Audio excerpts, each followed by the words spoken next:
Yo, what's up mga tol? Tyrant here. So meron tayong visitation dito sa Toy Kingdom Mega Mall.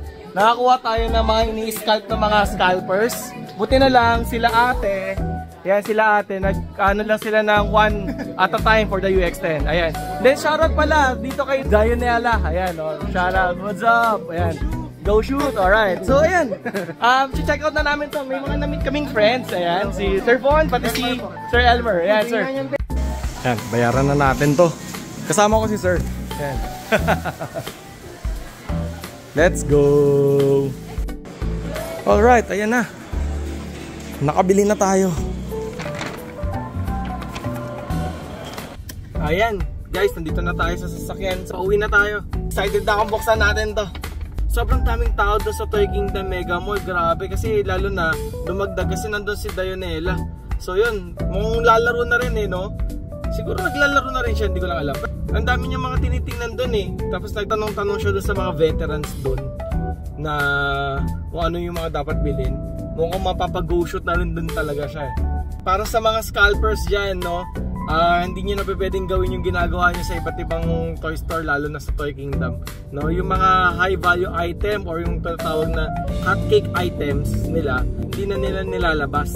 Doon lang nakatago sa storage room nila yung mga hotcake items. Tapos 1 person per item lang. Ang galing ng ginawa, good job kayo doon. Ang galing ng ginawa nyo, Toy Kingdom SM Mega Mall. Sana ganyan lang din para maiwasan na yung mga pag-i-scalp na yan. Ang salbahe kasi ng mga scalpers.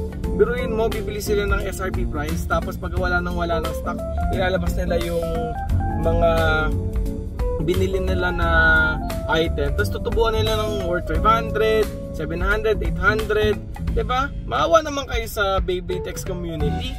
Kawawa yung mga newbies din kasi talaga, mga tol. Kaya mapapansin nyo yung mga memes na ginagawa natin, talagang patama sa mga scalpers. Kasi mga tol, hindi maganda yung ganun.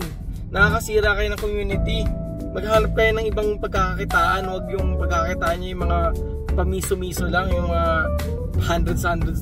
Pagkakitaan nyo yung mga malalaki, benta kayo siya. Joke lang.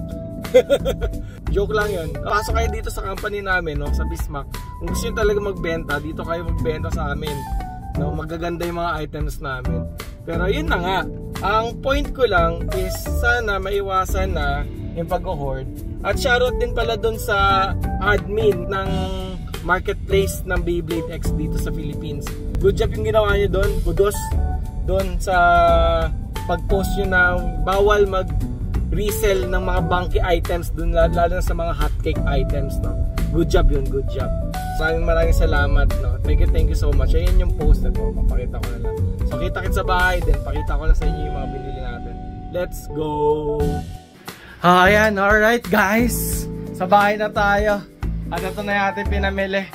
Sobrang pagod, grabe traffic talaga sa EDSA, Potek.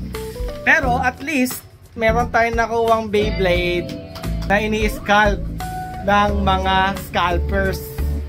Ayan, di ba? Ayos na yan. Goods na to guys.